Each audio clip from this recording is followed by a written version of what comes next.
Ya, Assalamualaikum warahmatullahi wabarakatuh. Jadi di sini kami akan mempresentasikan mengenai teknik pengerjaan logam. Di sini saya Widya Lubiswanesa dan teman saya Maitra Denta. Next.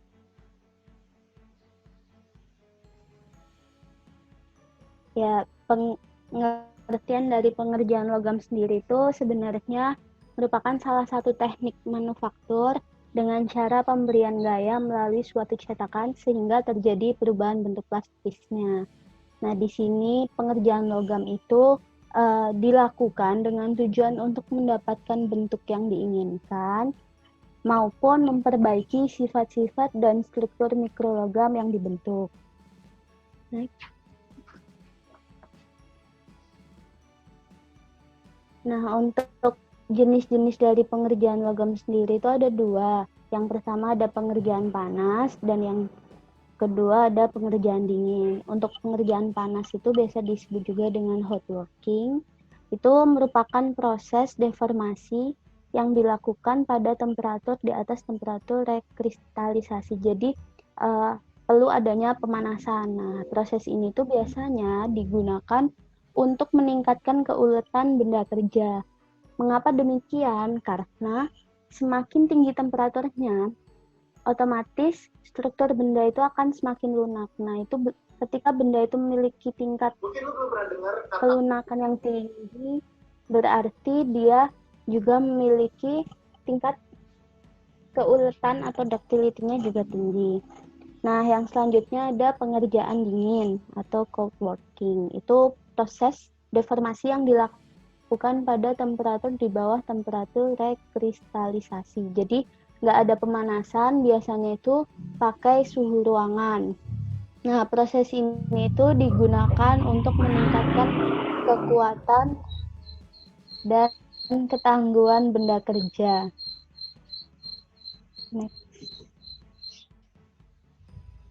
Nah, untuk klasifikasi pengerjaan logam sendiri itu sebenarnya dibagi menjadi 3 bagian besar, di mana ada tahap untuk pembentukan, forming operation yang terdiri nanti ada jenis-jenisnya, ada forging, rolling, extrusion, drawing. Nah, yang selanjutnya ada proses casting, di mana itu nanti bisa ada sand casting, die casting, investment casting, loose form maupun continuous. Sedangkan yang ketiga ada Miklenaus, itu ada powder metalurgi atau surface metalurgi dan ada welding.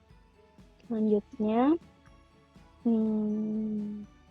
yang pertama ini ada proses pembentukan atau forming operation. Nah, proses pembentukan ini sebenarnya proses di mana bentuk potongan logam itu diubah dengan deformasi plastis. Seperti yang sudah disebutkan sebelumnya, bahwa di proses pembentukan ini ada yang tadi kan 4, ini ada satu lagi ada pembelokan. Jadi ada penempaan, pengerolan, ekstrusi, drawing, sama pembelokan atau bending. Ya, selanjutnya untuk penempaan atau forging itu proses pembentukan logam secara plastis dengan memberikan gaya tekan pada logam yang dibentuk melalui pukulan yang terus-menerus.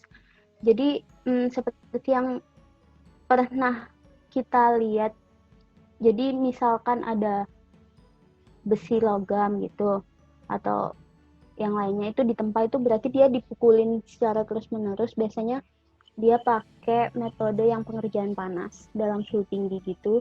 Itu di situ ada ini gambarnya, logamnya dimasukkan ke kayak cetakan gitu. Ini ditempa sehingga nanti bakalan membentuk yang sesuai keinginan. Nah, jenis-jenis penempaan itu ada 5. Ada drop forging, press forging, edger forging, offset, sama blocking. Dan selanjutnya ini ada video, ini drop forging, dia ditempa gitu. Nah, ini tuh dia pakai roller kan, yang di atas ini pakainya roller.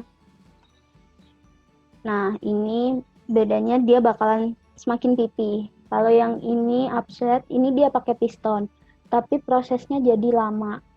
maksudnya tuh dia nggak secepat yang sebelumnya kan. Ini ada Eiger operation. Nah, ini dia kayak ditempa sesuai cetakannya. Kalau ini tuh kayak dipipihkan gitu, kayak kita pukul-pukul.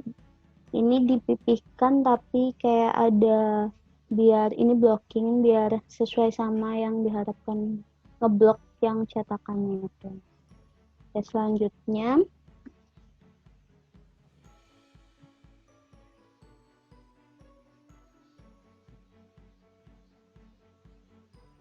untuk pengerolan atau rolling.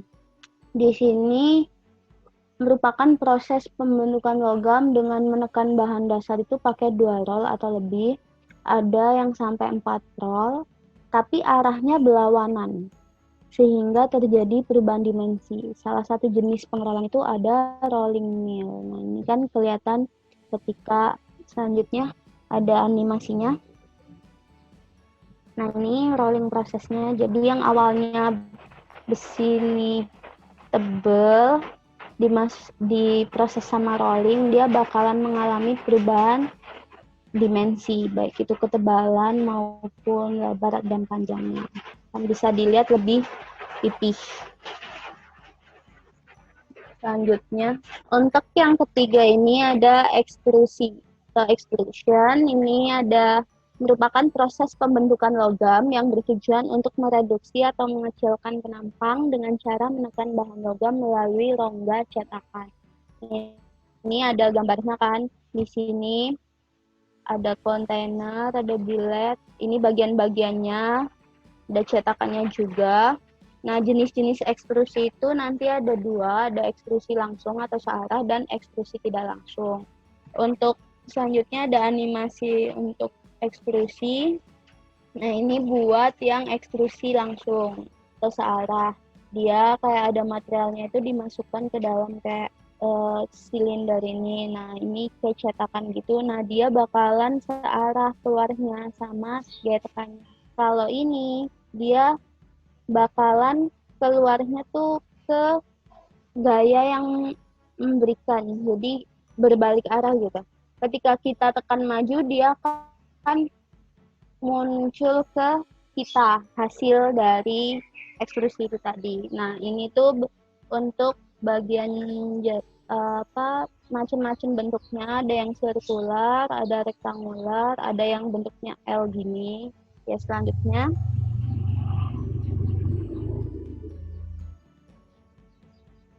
itu ada proses drawing. Nah, ini tuh proses pembentukan logam secara hot working yang diikuti dengan cold working, di mana bentuk bahan dasar itu biasanya bentuknya silinder dan memiliki kedalaman tertentu. Ini biasanya nanti ada penarikan, jenis-jenisnya ada kayak bar and tooth drawing, word drawing, stretch forming, deep drawing, forming with rubber. Nah, selanjutnya ada gambar dari masing-masingnya.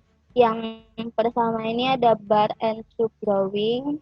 Itu merupakan proses pembentukannya tuh secara bersamaan. Gunanya buat ngurangi diameter luar sama diameter dalamnya. Sekaligus buat manjangin si pipanya itu dan ketebalan pipanya tetap konstan. Yang selanjutnya ini ada word drawing. Nah, word drawing ini proses penarikan kawat dengan cara menarik wire root-nya melalui cetakan oleh gaya tarik yang berpihak pada bagian luar dan ditarik ke arah luasan cetakan. Jadi pengerjaannya itu dilakukan pada suhu ruang. Nah, selama proses deformasi ini nggak boleh melebihi dari 160 derajat Celcius. Karena temperatur yang tinggi itu bisa mengubah sifat-sifat metalurgi kawatnya itu dan menyebabkan kawat itu bisa putus. Untuk kecepatan penarikan kawatnya juga bergantung pada material yang digunakan. Tapi kalau untuk yang kawat yang halus kayak gitu, biasanya kecepatannya sekitar 10-50 meter per sekon. Nah, yang ketiga ini ada stretch forming. Nah, di sini tuh proses drawing yang cetakannya hanya dikenai tegangan kompresi. Benda kerjanya diikat dengan grip dan ditarik ke arah horizontalnya. Biasanya cetakannya tuh dibuatnya dari kayu atau plastik. Nah, proses ini tuh merupakan proses yang dikembangkan dari aerospace dalam pembuatan penampang yang lebar dari sheet dan ditarik untuk membuat lengkungan penampangnya ini. Nah, yang selanjutnya ada animasinya deep drawing kan. Nah, ini tuh dia jadi kayak dikasih uh, gaya sehingga dia tuh keluarannya sesuai sama cetakannya itu. Di situ ada operasi pembentukan lembaran logam kan yang digunakan untuk membuat bentuk cangkir, bentuk apapun itu. Nah, itu dengan menempatkan sepotong logamnya di atas rongga itu tadi kan, sehingga nanti bisa didapatkan sesuai keinginan. Ya, selanjutnya untuk yang terakhir ada pembelokan atau bending. Kalau pembelokan atau bending ini kan udah sering kita jumpai juga, di mana proses pembentukan syarat pengerjaan dingin yang menyebabkan perubahan plastis dari logam sekitar garis sumbunya dengan sedikit atau tidak ada perubahan penampang sama sekali. Jadi dia tuh bisa dilakukan di suhu ruang. Salah satu contohnya kalau kita pernah iseng melakukannya tuh sendok. Sendok tuh pernah kita mainin kan. Nah, itu kita belok-belokin. Itu merupakan salah satu proses pembelokan atau bending. Nah, untuk yang selanjutnya ini masuk ke proses casting, akan dijelaskan oleh teman saya, Mai. Ya, jadi selanjutnya itu ada proses casting atau pengecoran. Nah, jadi pengecoran ini merupakan suatu metode pengolahan dan pembentukan bahan dengan cara menuangkan logam cair ke dalam cetakan. Nah, hasil penuangan ini kemudian dikeluarkan dari dalam cetakan yang selanjutnya akan di finishing atau diberi sentuhan akhir sehingga menghasilkan sebuah produk yang kita inginkan. Nah, pengecoran ini banyak digunakan di industri karena pengecoran ini dapat digunakan untuk membuat produk dari yang sederhana sampai dengan yang kompleks. Pengecoran sendiri terdapat beberapa jenis atau metode. Yang pertama ada sandcasting atau pengecoran dengan cetakan pasir. Lalu ada die casting, ini dengan cetakan logam. Lalu ada investment casting, dia dengan lilin, pakai lilin. Terus yang keempat ada lost foam casting, dia pakai styrofoam. Dan yang lima itu continuous casting atau pengecoran kontinu. Metode yang pertama tadi ada sandcasting ya. Jadi sandcasting ini jenis pengecoran dengan menggunakan cetakan pasir. Nah, jenis pengecoran ini tuh banyak dipakai karena biaya produksinya yang murah dan dapat membuat benda-benda coran yang berkapasitas bertonton. Secara sederhana, cetakan pasir ini dapat diartikan sebagai rongga hasil pembentukan dengan cara mengikis bongkahan pasir yang kemudian rongga tersebut diisi dengan logam yang telah dicairkan melalui pemanasan atau disebut dengan molten metals. Nah, jadi pada cetakan pasir ini, kita itu akan membuat rongga di dalam pasir. Nah, rongga ini tuh cetakannya itu. Nah, pembuatan rongganya itu bisa melalui pengikisan atau kita bisa taruh pola pola benda yang akan kita produksi, lalu kita tutup dengan pasir, kemudian polanya itu akan kita angkat sehingga tempat yang tadinya ada pola itu akan membentuk sebuah rongga. Nah, ini merupakan bagian-bagian dari cetakan pasir. Yang pertama ada pola tadi, ada inti atau core, ada cup, ada drag, dan ada gate, dan yang terakhir ada riser. Jadi ini.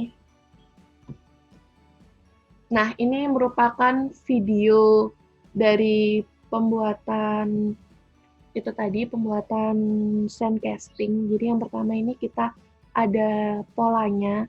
Jadi itu pola itu sebuah benda dengan bentuk dan ukuran yang sama dengan produk yang akan kita inginkan. Lalu di sini itu ada drag dan cope. Jadi drag itu bagian atas dari cetakan, sedangkan cope itu adalah bagian bawah dari cetakan. Jadi cetakan itu ada dua, ada bagian atasnya dan bagian bawah. Nah, setelah polanya dimasukkan ke drag dan cope, lalu kita kasih pasir yang selanjutnya dimanfaatkan. Nah, setelah dimanfaatkan, polanya akan diambil. Nah, seperti ini sehingga terbentuk rongga di dalam pasirnya. Setelah itu drag dan cope-nya kita jadikan satu, lalu dituangkan besi cairnya atau lelehan logamnya. Nah, ini tempat masuknya itu disebut dengan gate atau gerbang, sedangkan yang lubang satunya ini namanya riser. Nah, fungsinya riser itu dia untuk mengalirkan lelehan logam sisa yang masuk dari gate itu. Nah, jadi kalau lelehan logamnya itu udah keluar dari riser, kita bisa memastikan jika lelehan logam itu memenuhi seluruh ruangan di dalam pasir itu atau memenuhi semua cetakannya. Nah, setelah itu kita tunggu sampai dingin dan dia menjadi padat. Setelah dia udah dingin dan padat, kita akan keluarkan. Nah, lalu kita kasih sentuhan akhir, itu kita melepas bagian-bagian yang tidak kita butuhkan. Jadilah produk akhir seperti yang kita inginkan. Nah, selanjutnya ada die casting. Nah, pengecoran dengan metode die casting ini tidak berbeda jauh dengan sand casting. Hampir sama dengan sand casting, hanya perbedaannya kalau di sand casting kita memakai pasir, di sini kita pakai cetakan dari bahan logam. Nah, die casting ini menggunakan cetakan logam yang yang tahan dengan temperatur tinggi, sehingga apabila bahan logam cair dituangkan ke dalam cetakan, maka tidak mengakibatkan perubahan bentuk pada cetakan tersebut, yang dapat mengakibatkan berubahnya bentuk produk dari hasil cetakan tersebut. Nah, karena hal itu juga, die casting ini memerlukan biaya awal yang sangat tinggi. Oleh karena itu, die casting ini biasanya diterapkan dalam pembuatan produk-produk dengan tingkat ketelitian tinggi dan produksi terus-menerus atau mass production, atau produk dengan jumlah banyak dan seragam. Jadi biasanya itu diterapkan oleh industri-industri yang besar, jadi bukan industri rumahan. Nah, di die casting ini terdapat dua jenis, yaitu ada low pressure die casting dan high pressure die casting. Pada low pressure die casting, kita akan memakai tekanan injeksi yang rendah. Nah, tekanannya itu sekitar 2-15 PSI. Untuk bagian-bagian dari low pressure die casting sendiri, di sini tuh ada metal fill, tempat masuknya ini lelehan logam, lalu ada crucible, ini tuh tungkunya atau tempat menampung lelehan logam, lalu ini ada lubang untuk memasukkan gas tekanannya, pressuring gasnya, lalu di sini ada fill stock, dia itu kayak pipa untuk mengalirkan si lelehan logam ke cetakan. Nah, di cetakannya sendiri itu terbagi jadi dua. Nah, yang sebelah atas ini bisa digerakkan, jadi untuk mengeluarkan produk yang udah jadi. Nah, ini video animasinya.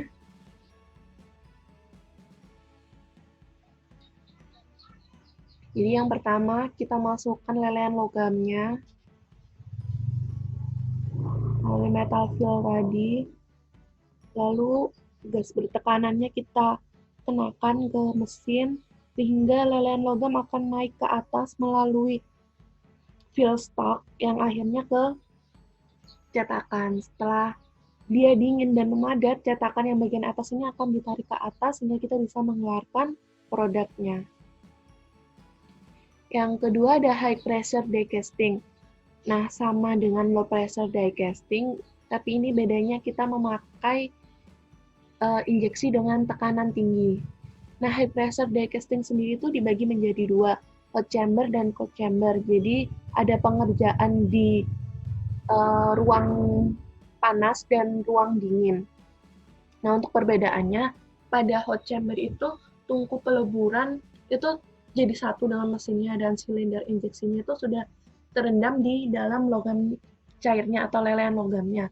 Sedangkan pada cold chamber itu tungku peleburannya terpisah. Injeksinya itu bakal kita isi secara berkala gitu. Jadi sekali isi dipakai terus diisi lagi seperti itu. Dan tekanan injeksi yang dipakai pada hot chamber itu antara 7 sampai 35 megapascal, sedangkan yang di cold chamber itu 14 sampai 140 megapascal. Nah, hot chamber sendiri itu sering digunakan untuk logam cor dengan titik lebur rendah seperti Sn, Pb, dan Zn. Sedangkan pada cold chamber digunakan untuk logam cor dengan titik lebur yang tinggi seperti Al, Cu, dan Pp. Laju produksi hot chamber akan lebih cepat dibanding dengan laju produksi dari cold chamber.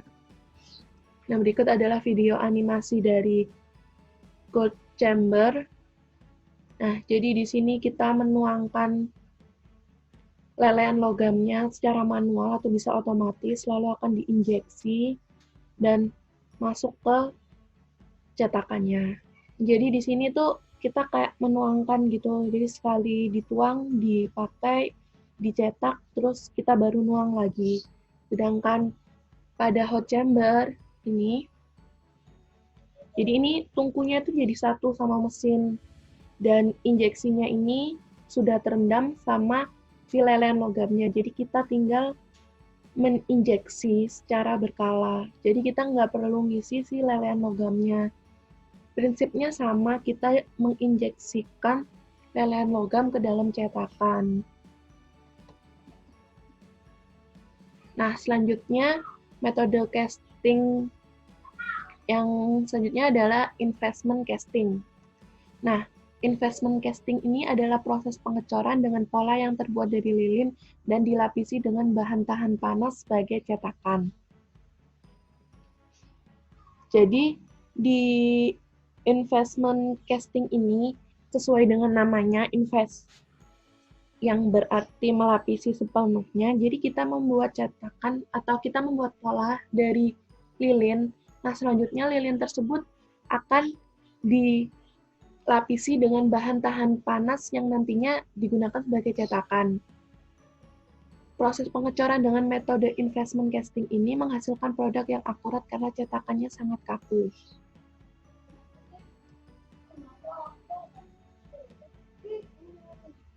Ini adalah gambar proses dari investment casting. Untuk lebih jelasnya kita lihat video animasi berikut ini. Jadi ini pertama, dia ini lilin, yang warna hijau ini lilin. Dia membentuk cetakan-cetakannya. Jadi ini yang benda-bendanya ini cetakan, sedangkan ini itu batangnya. Jadi cetakan produksi yang kita inginkan itu yang di samping-samping ini.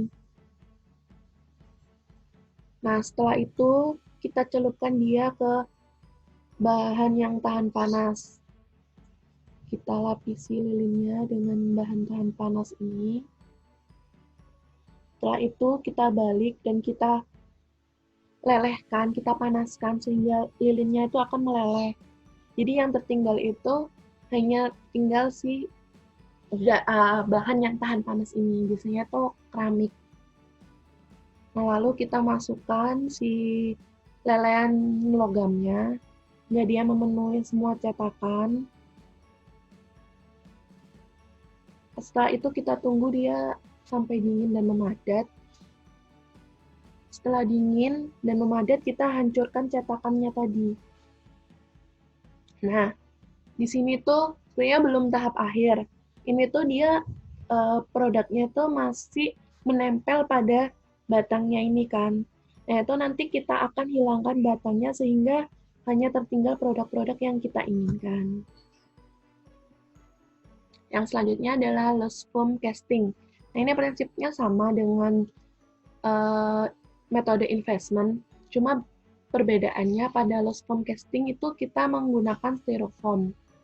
Ini gambar prosesnya. Ini video animasinya. Jadi pertama kita membentuk styrofoam sesuai bentuk yang kita inginkan, lalu kita lapisi dengan bahan yang tahan panas, bisa dengan cara dicat seperti ini atau dilakukan pencelupan seperti pada investment casting. Lalu kita masukkan ke cetakan dan kita kasih pasir. Nah, pasirnya lalu kita padatkan. Setelah itu kita tuang lelehan logam ke dalamnya. Nah, lelehan logam ini akan menyebabkan si foam tadi, si styrofoam itu jadi leleh, sehingga tinggal si bahan tahan panas itu. Tapi bahan tahan panas itu setelah si lelehan logamnya dingin, kita akan hilangkan seperti pada proses investment casting. Jadilah produk seperti yang kita inginkan. Yang selanjutnya adalah continuous casting atau pengecoran kontinu. Jadi pengecoran kontinu ini adalah proses pengecoran dengan menggunakan metode penarikan logam cair secara terus-menerus melalui suatu cetakan sehingga terbentuklah produk coran yang mengikuti bentuk dari cetakannya. Nah, mesin pengecoran kontinu itu memiliki bagian-bagian utama seperti ladle, tandis, mold, roll, dan cutting system.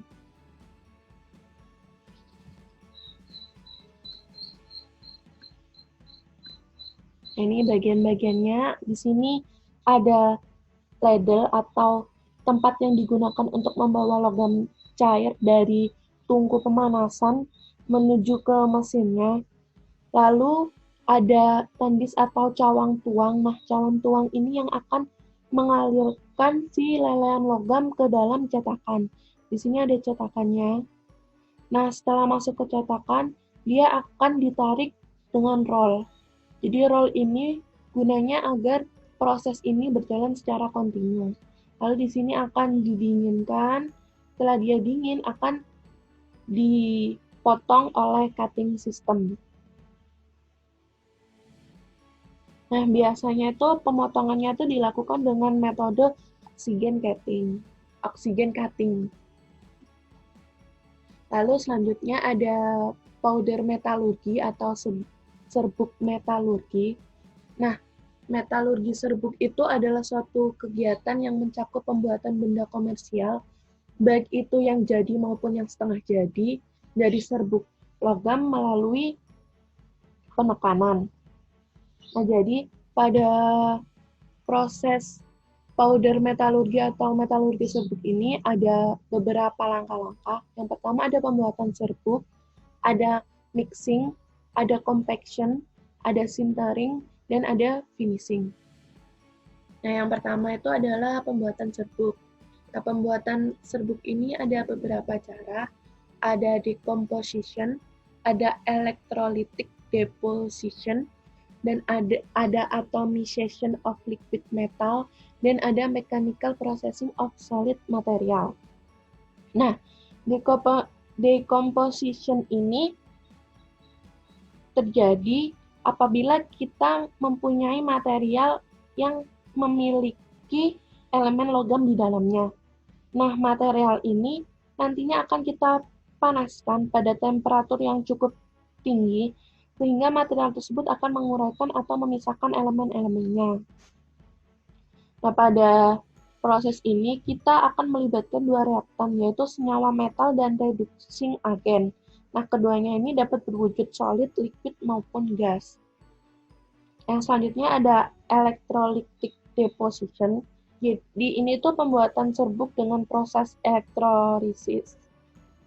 Nah, biasanya hasil yang dihasilkan dari pembuatan ini, dari proses pembuatan itu, dia itu akan serbuknya itu akan reaktif dan bersifat brittle atau rapuh. Nah, biasanya serbuk yang dihasilkan itu dia akan berbentuk dendritik atau mirip dengan sel dendrit gitu. Selanjutnya ada atomization of liquid metal. Nah, buat atomisasi dari logam cair ini, jadi kita akan mengalirkan logam cair ke dalam nozzle yang dialiri oleh air bertekanan, sehingga nantinya akan terbentuk butiran-butiran kecil yang kita sebut dengan serbuk itu. Yang selanjutnya ada mechanical processing of solid material. Jadi ini tuh merupakan pembuatan serbuk dengan cara menghancurkan material dengan ball milling atau dengan roll. Material yang dibuat dengan mechanical processing ini harus material yang mudah retak atau yang rapuh seperti logam murni, bismut, antimoni, dan paduan logam yang relatif bersifat brittle. Seperti itu. Nah, biasanya itu metode yang paling populer itu dengan cara atomisasi. Yang selanjutnya ada mixing. Mixing adalah pencampuran serbuk logam. Nah, pencampuran serbuk logam ini dapat dilakukan dengan cara mencampurkan logam yang berbeda dan material-material lain untuk memberikan sifat-sifat fisik dan mekanik yang lebih baik. Campuran yang tepat adalah mementingkan untuk memastikan keseragaman sifat mekanis di seluruh bagian. Nah, sebenarnya mixing ini bukan hanya untuk mencampurkan dua logam atau lebih yang berbeda. Bisa saja logam tersebut hanya satu logam, tapi sifat mekanis pada logam tersebut itu tidak seragam. Karena bisa saja, misalnya kayak tingkat kekasaran dari serbuk tersebut tidak sama. Nah, itu dilakukan mixing agar sifat mekanisnya itu sama di seluruh bagian.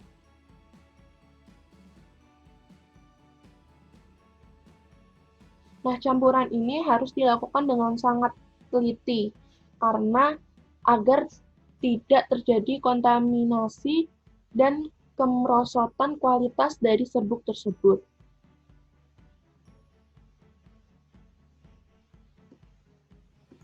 Selanjutnya ada compaction. Jadi compaction ini adalah salah satu cara untuk memadatkan serbuk menjadi bentuk yang diinginkan. Nah, pada compaction ini kita akan melakukan penekanan pada serbuk sehingga serbuk tersebut itu menjadi padatan. Ada beberapa metode dalam penekanan atau compaction ini, diantaranya penekanan dingin dan penekanan panas. Penekanan dingin sendiri terbagi menjadi 3 macam, yaitu ada die pressing, ada cold isotactic pressing, dan ada rolling.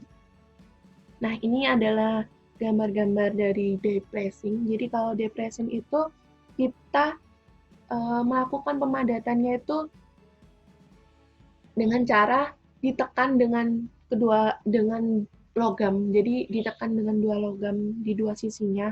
Sedangkan pada cold isotactic pressing itu kita memberikan tekanan pada suhu ruang. Jadi kita masukkan ke dalam sistem ini sehingga nanti tekanan yang kita masukkan itu akan menekan serbuk dari segala arah. Jadi akan terjadi penekanan dari segala arah ke serbuknya. Selanjutnya ada rolling. Nah, kalau rolling ini penekanan dengan roll. Jadi serbuknya akan dilewatkan ke dalam roll. Nah, selama si serbuk ini melewati roll, dia akan menjadi compact atau menjadi padat. Jadi dia mengalami penekanan selama melewati roll. Lalu ada sintering. Sintering ini merupakan pemanasan compact mentah dengan temperatur yang tinggi. Nah, pada proses sinter ini, benda padat atau compact mentah itu akan mengalami ikatan-ikatan. Jadi ini prosesnya. Yang pertama itu, ini kan compact yang masih mentah, compact. Nah, dia itu kan punya banyak-banyak pori-pori kan, karena dia itu hanya dimanfaatkan aja tanpa ada pemanasan. Jadi dia memiliki banyak pori-pori. Nah, nanti tuh tujuannya kita akan menutup pori-pori ini dengan cara kita panaskan dengan temperatur yang tinggi sehingga terbentuk butir-butir di ini. Jadi terbentuk butir di batas butirnya untuk butir baru. Nah, yang selanjutnya dia akan terus membesar sampai si pori-porinya itu akan tereduksi atau berkurang. Nah, hasil akhirnya itu akan seperti ini. Ini tuh udah full sintered atau dia udah tersinterisasi secara sempurna. Jadi udah nggak ada pori-porinya lagi. Yang terakhir ini adalah finishing. Jadi finishing itu kita di sini bakal memastikan si serbuknya yang tadi yang kita udah compact, udah kita sintering itu mempunyai properties atau sifat-sifat yang kita inginkan. Apabila si produk ini belum memiliki properties atau sifat-sifat seperti yang kita inginkan, kita akan melakukan resintering atau sinterisasi kembali dan heat treatment. Selanjutnya yang terakhir ada welding atau pengelasan. Definisi pengelasan menurut DIN atau Dutch Industry Norman adalah ikatan metalurgi pada sambungan logam atau logam paduan yang dilaksanakan dalam keadaan lumer atau cair. Nah, pengelasan sendiri dibagi menjadi dua berdasarkan masukan panas utama atau heat input utamanya. Yaitu yang pertama itu ada fusion atau pengelasan dengan menggunakan energi panas yang berasal dari nyala api las. Ini contohnya seperti arc welding, gas welding, dan electron discharge welding. Selanjutnya itu ada non-fusion, yaitu pengelasan dengan menggunakan energi panas yang tidak berasal dari nyala api. Contohnya seperti pengelasan dengan gesekan atau friction stir welding, las tempa, dan lain-lain. Nah, selanjutnya selama proses pengelasan, kita secara umum dapat mengkategorikan beberapa daerah hasil pengelasan sesuai dengan perbedaan karakteristik metalurginya. Yang pertama itu ada weld metal. Weld metal itu merupakan daerah yang mengalami pencairan dan pembekuan kembali sehingga menyebabkan perubahan struktur mikro dan sifat mekaniknya.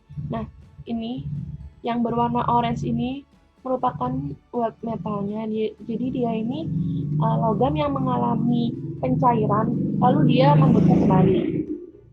Terus yang kedua ada heat affected zone atau HAZ. Nah, ini tuh bagian yang terkena pengaruh panas namun tidak terjadi pencairan dan pembekuan kembali. Tapi dia karena terkena pengaruh panas maka struktur mikronya otomatis dia juga berubah. Yang ketiga ada fusion line. Nah, fusion line itu dia batas atau garis batas antara logam yang mencair dengan daerah HAZ. Jadi, dia itu yang menjadi batas dari weld metal dan heat affected zone ini. Jadi, garis ini, garis batasnya itu. Yang selanjutnya ada base metal. Jadi base metal itu logam induk. Nah, logam induk ini bagian logam yang tidak terkena pengaruh panas sama sekali. Jadi dia tidak mengalami perubahan struktur mikro dan sifat mekaniknya.